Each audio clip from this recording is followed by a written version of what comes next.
Good morning, brothers and sisters from Western Hills, and anybody else that might be joining us this morning. It's my privilege to be the fourth shepherd from Western Hills to come to you with just a brief devotional.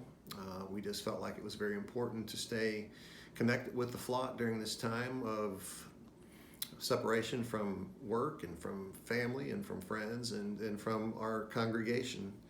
So we just felt like it was very important to reach out and at least be a part of your daily life.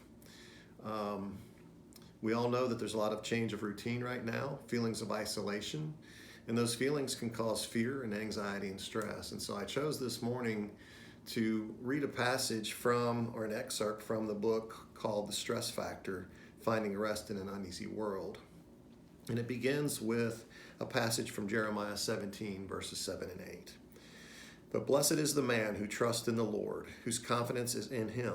He will be like a tree planted by the water that sends out its roots by the stream. It does not fear when heat comes. Its leaves are always green. It has no worries in a year of drought and never fails to bear fruit.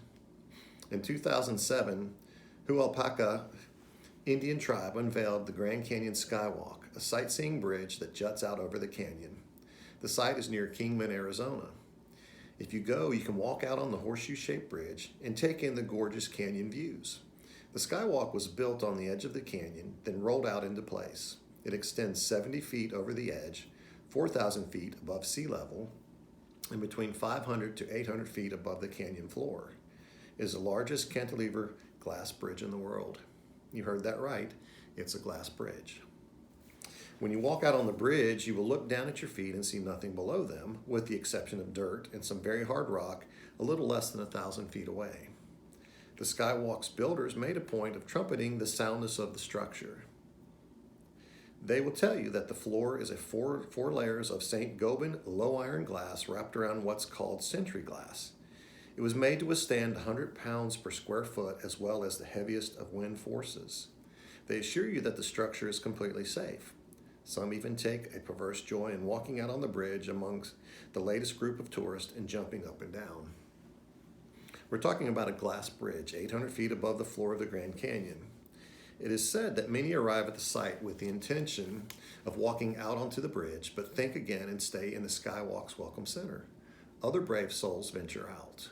Those who walk out on that bridge are putting their complete trust in its builders. They have faith that those builders knew what they were doing, that whatever state and federal inspections were done were thorough, that whatever testing was needed to be completed. To walk out on that bridge, you must trust in it. If it turns out to be worthy of your faith, you live. Otherwise, know it or not, like it or not, you trust God in the same way every day. Your life is at His whim, Colossians 1, 16 and 17. He sustains you every minute of every day, Hebrews 1, 3. Jesus doesn't just give life, He is life, John 14, 6. You may acknowledge that truth each day. You may think about it only occasionally. You may deny it. It's true no matter. The sparkle in this particular diamond is that God is trustworthy. You can trust Him, if you will. That's really the choice to stress or not. Stress arises from fear, which is born of the idea that you can't trust God. You convince yourself, or someone does, that God's assurances are lies. As a result, your life isn't in His hands because you won't put it there. Instead, it's all up to you. If that's what you believe, you likely will face chronic, debilitating stress. No trust, no peace. We suggest that there is a process to trusting God. First, start with the understanding that He is trustworthy. That is usually born out of regular consumption of His Word, teaching that is faithful to that Word, and interaction with people who trust Him. How do you know if you're trusting God? Well, since it's a relationship, an expression of love, it is not an empirical science to be measured or codified, but there are signs. If you find yourself worrying less, you are likely trusting more. If your self-talk is more about your desperate reliance on God rather than your own potential for failure, there's faith happening there. If you're stepping out more, taking more risks in interest of prayer, worship, discipleship, or evangelism, that's likely trust at work. Patience is another good sign. It usually grows with trust.